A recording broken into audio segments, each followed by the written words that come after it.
Hey, welcome back to Detroit Next. Here we are. I'm Malachi Barrett from BridgeDetroit. Khary, Frazier, Detroit is different. And we are now in the final stretch. I've probably been saying that for about a month now, but we're recording this about a week and a half from the election, and we have Reverend Solomon Kinloch Jr. joining us today for his final in-depth interview as part of this podcast project. Our last episode was with Council President Mary Sheffield.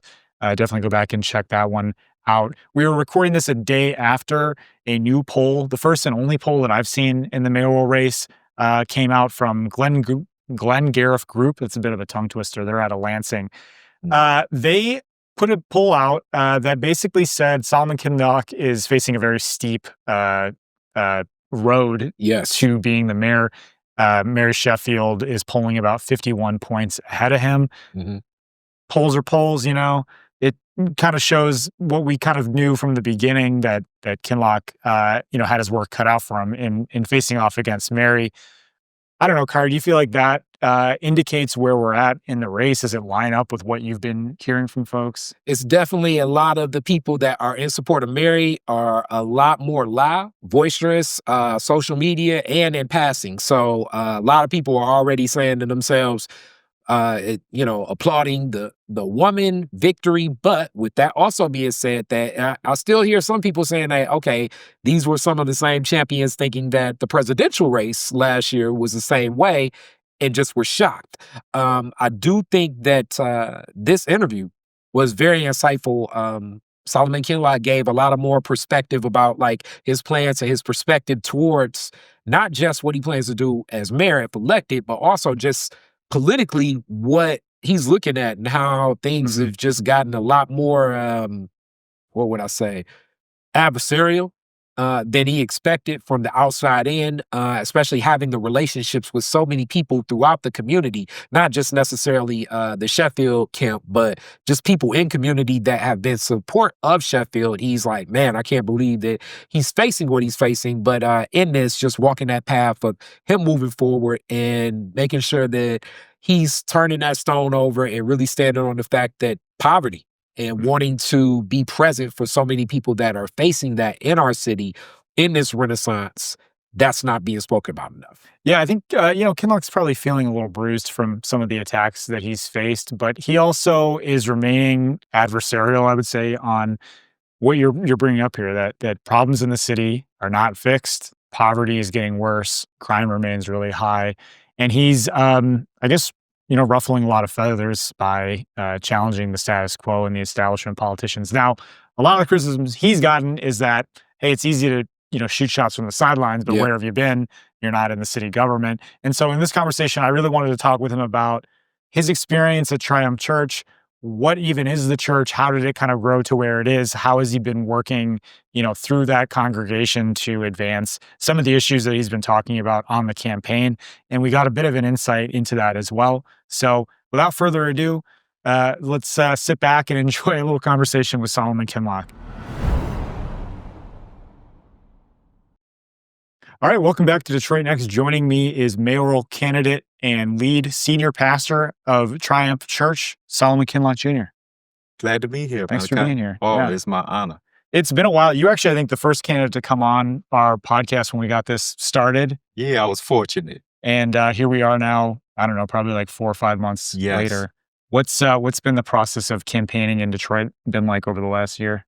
Operating under the idea that the only vote you get is the one you ask for.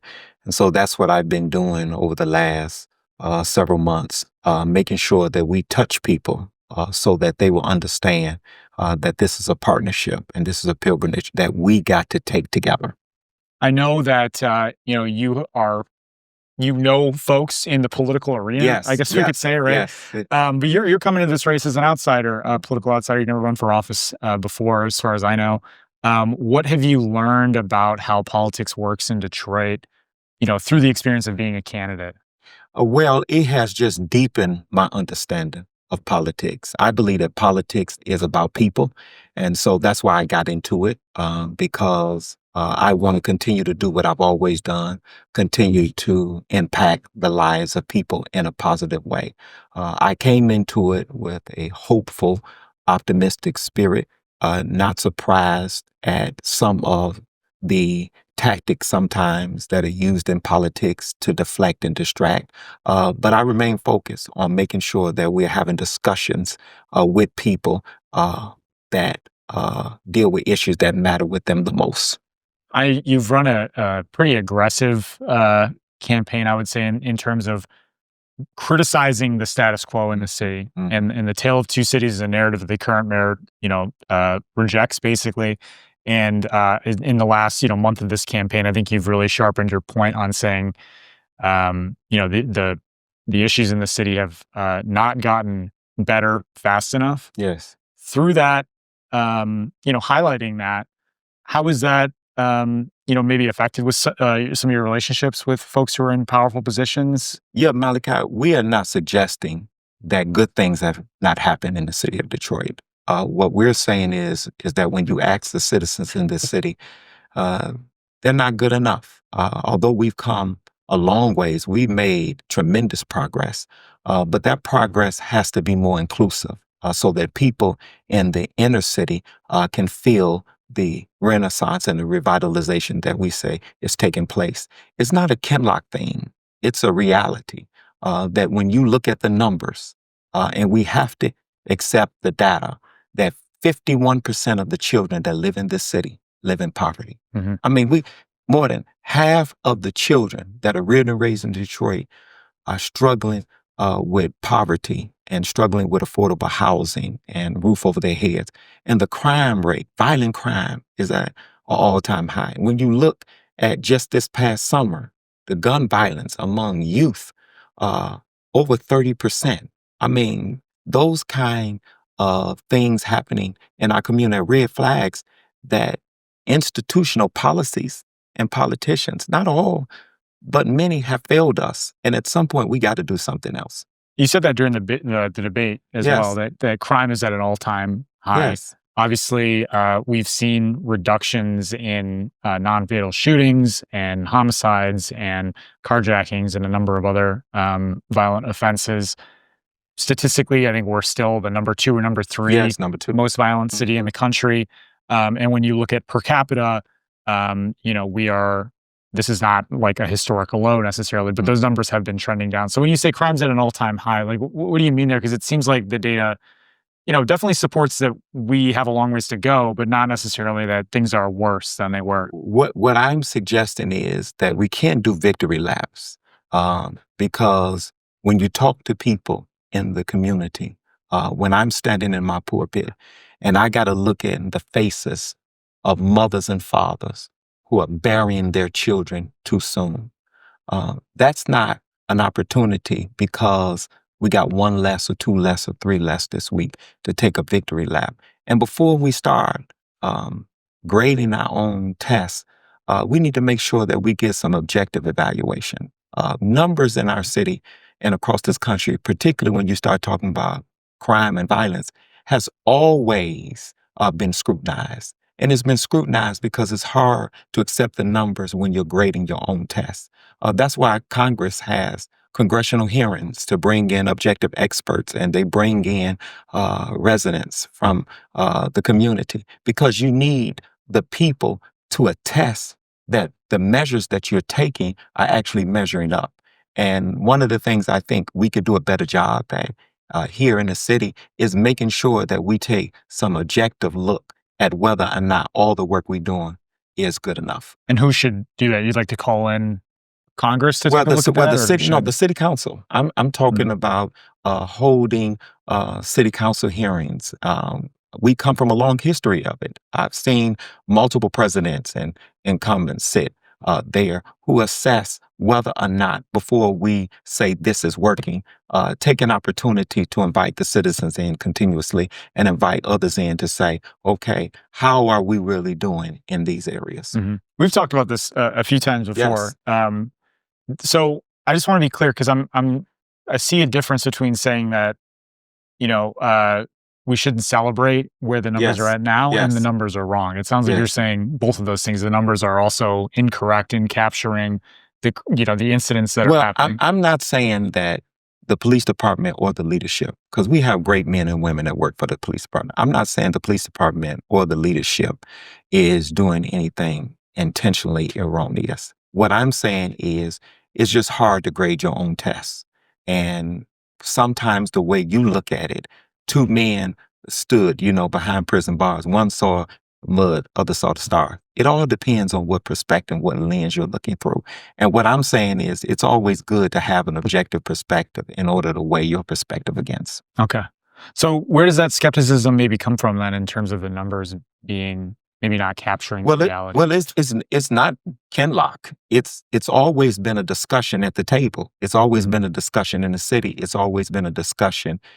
So I don't want to make it seem as though that the campaign and the election is making this a topic of discussion. If you talk to police officers who work on the force, who are out here in the streets every day, that's a discussion and a debate that's been going on long before right now. What I'm saying is, in order for us to deal with a problem, we got to be honest about the problem and the assessment of the problem and admit we got a tremendous problem. And have we done enough? Have we gone far enough? Because the real crux of this is poverty. So you can't have a city and data where say poverty is going up and you say crime is going down. Anytime you have an increase in poverty, you already know systematically you're going to have an increase in crime. And so in order for us to really deal with the crime issue, we got to deal with the poverty issue. That's interesting. A few people online made this comparison after the debate that in other parts of the country, there have been like conservative politicians that have questioned the accuracy of crime data as a pretext for, National Guard coming in or more kind of federal, and basically trying to say that you're trying to run more to the right on this issue and echoing some of that language. I would expect my opposition. At this point, I'm not surprised at anything that my opposition or opponents would say. Because they've said everything they possibly could say. Anyone who's paid any attention, because I didn't just start community work. I've been doing community work all of my life. And particularly, I've been doing community work for the last 27 years. Sometimes there are those who have a struggle believing that just because you're not fighting the fight that they want you to fight, or you're not doing the part of the wall, the section of the wall that they're doing, that you are not participating. But it don't just take one of us to do one thing. It takes all of us to do a multitudinous number of things in order to get things done. And I've been doing my part, and I've used every platform I have in order to make sure that I'm adding my contribution in a substantive and systematic way to enhance the lives of the people who live here. I caught a campaign ad on YouTube last night. Should have probably been sleeping, but I was scrolling YouTube. It basically distilled your message down to saying, similar to what you just said there, poverty and crime are too high, neighborhoods are in disrepair, and Kinloch is going to actually do something about this instead of putting headlines out there and celebrating. Yes. Do you feel like the city is getting better or worse? I feel like the city is at a crossroad, a critical crossroad. Have we gotten better?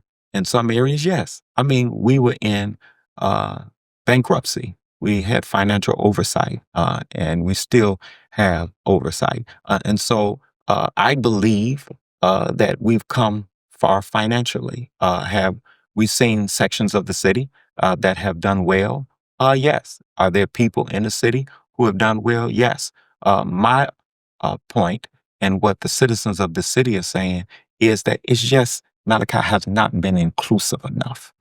It could have been more inclusive enough to make people feel like, listen, we're not trying to tear you down or to bring you down. We just want to make sure that we got a ladder so that more people can get up.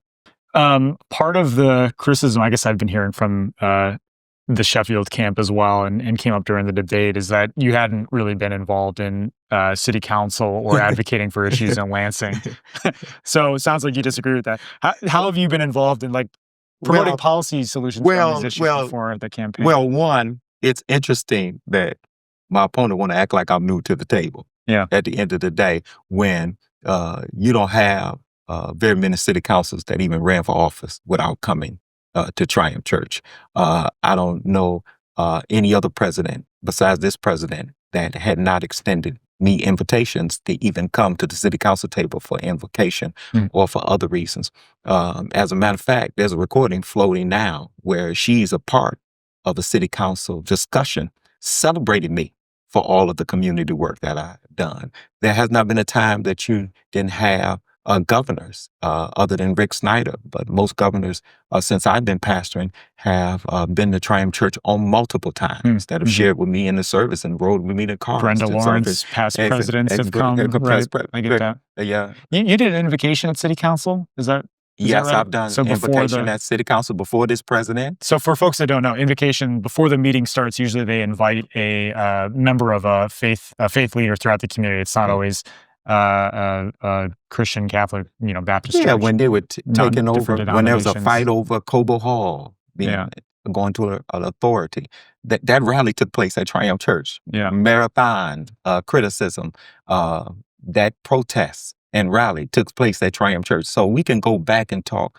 about the long history that I and the church have played in politics. I just want to hear more about that though. So beyond hosting political actions and politicians, have there been policy issues that you have advocated for, either at the city level or at the state level or Congress or beyond? I mean, are there certain bills that you've wanted to support? Are there something beyond just when you talk about overtaxation, I was on the front line with that. I was a part of champion that we find ways to rectify and right the wrongs done to that. When you talked about the burden that is put on people that live in a home that's due to expire, pay as you stay legislation that's due to expire in 2026. We're continuing to champion that. We have fought alongside the unions against impediments that will seek to rob them of their ability to negotiate. And so wherever we find injustices, for years I sat on the Michigan chapter of the Southern Christian Leadership Conference. I partnered with Reverend Jackson and Rainbow Push.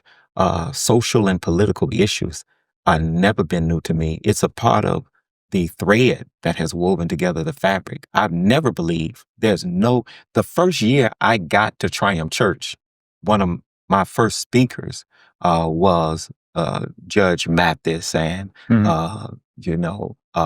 Dick Gregory and Kwaise Mfume, who was the president. I was a 24-year-old pastor.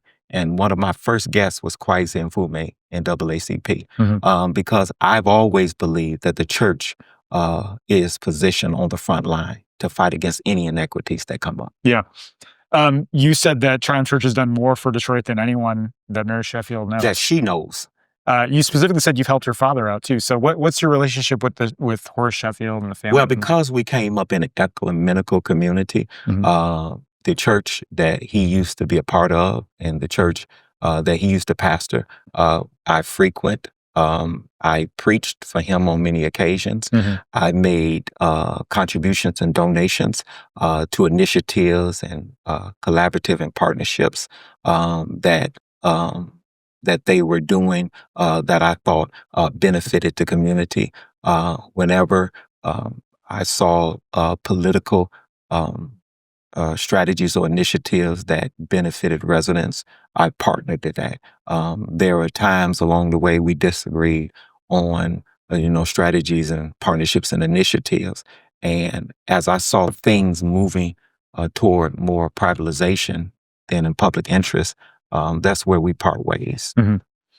Are you putting together a transition team now, or are you starting to get ready for? Yeah. Well, I mean, at the end of the day, we know that a transition team, from my perspective, when we look at Dennis Archer's and administrations before, it was mostly corporate. Mine would be diverse. You would have labor, you would have philanthropy, you would have, civic workers, and make it more diverse. I mean, even that's one of the concerns that the foundation community had, that it wouldn't all just be corporate and capitalist, that you would make sure it's a diverse group of people who make sure that the leadership represents the constituency. And I've been blessed to meet some wonderful people in business across this town. It may come off sometimes from the opposition, like, he has not been here. But thank God for social media and recordings and pictures, because all of that says, oh, that's not what you said a year ago. Yeah, right. He was Michigan of the Year. We were giving him awards at city council. He got the key to the city. And then all of a sudden now, because we get into politics, all of that has changed. And that's why I believe out of all the people that ran in the race, why the citizens, despite everything, despite all of those assaults, continue to look past it because they know who I am, because they know who I've been. Mhm. And I've always used my influences to help the people. And they can see past the noise. When you from this area, you know the noise. It come with it. And they wondering why for the Michigan leadership, programs, why young people don't want to get involved. Because they'll see somebody like me that has been doing good and step into it, and you come under this fire. We expect scrutiny. That's not what we're talking about. Mhm. But we also see a difference of treatment and how you treat some and then how you treat others. That others can have clouds about stuff that they've done in public life, and we don't even raise the question. Yeah. But then stuff that's personal and private that people like, coming up with something from 33 years ago that I've been apologizing for 33 years. My whole life has been an apology, making up for the mistakes of youth. Yeah.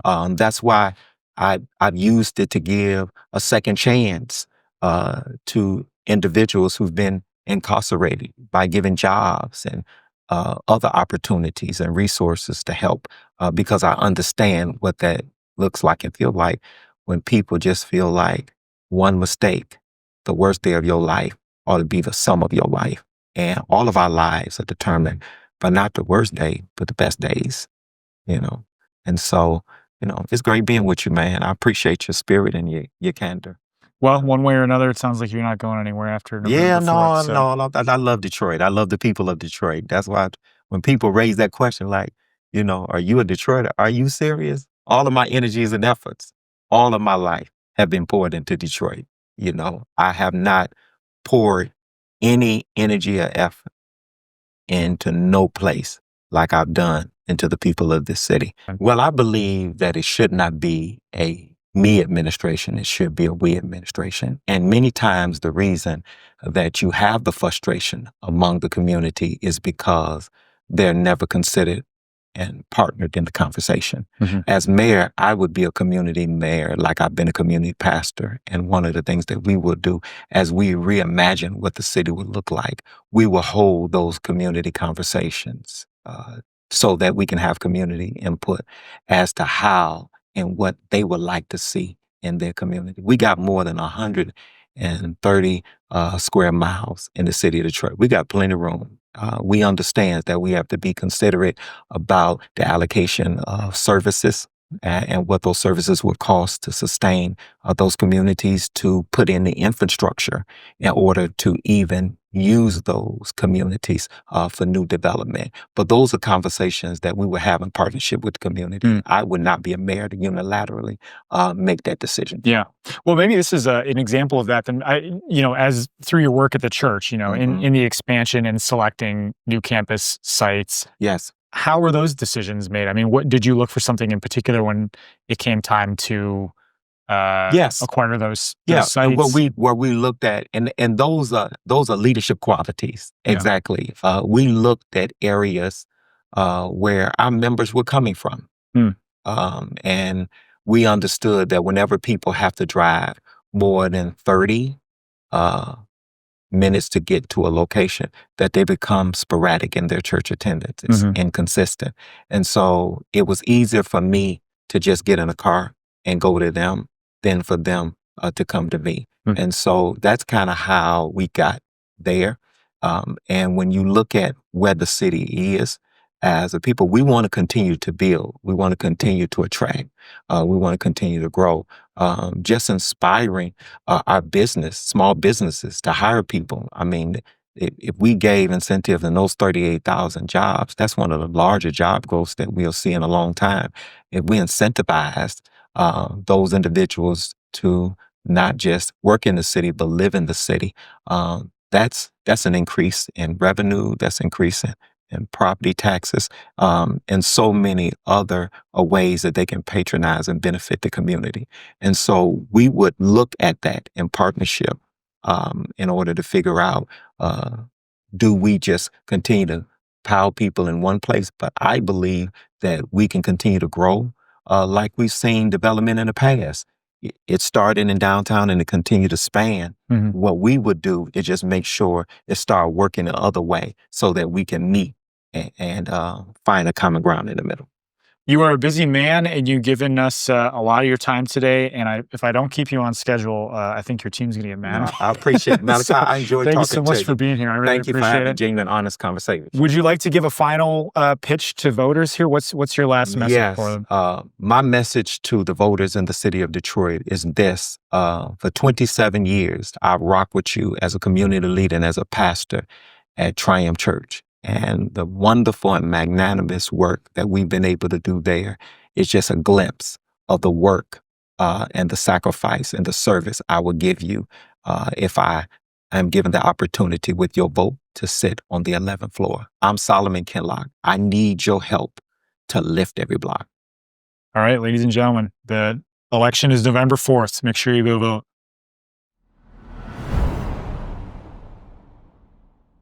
All right. Now that is an episode of Detroit Next. And remember that this project is a partnership between Detroit is Different and Bridge Detroit. We could not make this possible without your support and your help. And your help is definitely in watching, sharing, and subscribing to what we're doing here, but also in the donations. It is a free newsroom for Bridge Detroit. And Bridge Detroit is one of the spaces and places where you can get this information and get the questions asked that you really want asked about politics and so many other things happening in the city. So, Malachi, at the end of what you just had with both candidates in this run, it's definitely getting down to it. How should people still stay connected to this information? We have voter guides online, as well as some community gathering spots in the city. You might find them out in the wild. We're going to rec centers and coffee shops and places where people gather to put that paper in front of folks. But definitely go online. BridgeDetroit.com has a lot of resources about the candidates in this race, not only mayoral candidates, but city council candidates who Bryce Huffman has been talking to. He's been interviewing several of them now. I think there's quite a catalog of interviews available for folks who are interested in who might be their next representative on the council. Definitely register to vote. You got time. Early voting centers are going to open the Saturday before the election starts. Absentee ballots are coming in. More than 30,000 people have cast ballots. The number I got on Monday, I think, was like 32,000 people. So hoping for a high turnout election, hoping that people, make their voice heard in this historic mayoral race as well as the city council race. Yeah, I was one of those absentee people. So my ballot was already in. I went by, dropped it off on West Grand Boulevard because it came in the mail. Also with that, Detroit Next will have some other discussions going. So make sure you stay tuned for some of the open discussions that are not just so centered on mayor, but also council and so many other things. The police commission. It's a lot politically happening this year that will have a lot of impact on the city of Detroit. And just like before, we're going to be doing a live stream the day of the election too. Definitely make sure you tune in and check us out.